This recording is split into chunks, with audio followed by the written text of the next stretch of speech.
యోహాను రాసిన సువార్త 2వ అధ్యాయం. 3వ దినమున గలిలయలోని కానా అను ఊరిలో ఒక వివాహము జరిగెను. యేసు తల్లి అక్కడ ఉండెను. యేసును ఆయన శిష్యులను ఆ వివాహమునకు పిలువబడిరి.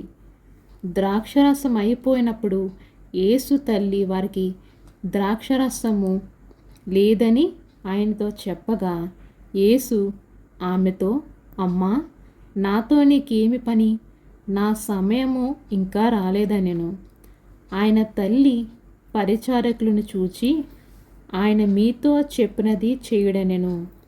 యూదుల శుద్ధీకరణ ఆచార ప్రకారము 2-3 తుమ్మల పట్టు 6 రాతి బాణలు అక్కడ ఉంచబడి ఉండెను. యేసు ఆ బాణలు నీళ్లతో నింపుడని వారితో చెప్పగా, వారు వాటిని అంచుల మటుకు నింపిరి. అప్పుడు ఆయన వారితో, మీరిప్పుడు ముంచి విందు ప్రధాని యొద్దకు తీసుకొని పొండని చెప్పగా, వారు తీసుకొని పోయిరి.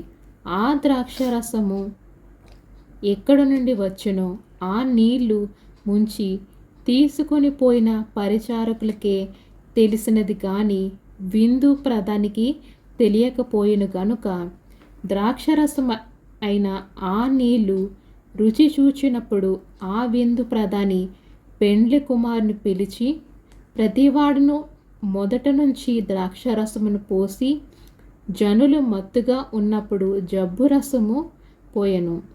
నీవైతే ఇదివరకును మంచి ద్రాక్షరసము ఉంచుకొని ఉన్నావని అతనితో చెప్పెను.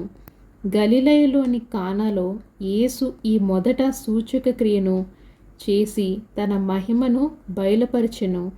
అందువలన ఆయన శిష్యులు ఆయన యందు విశ్వాసముంచిరి. ఆమేన్.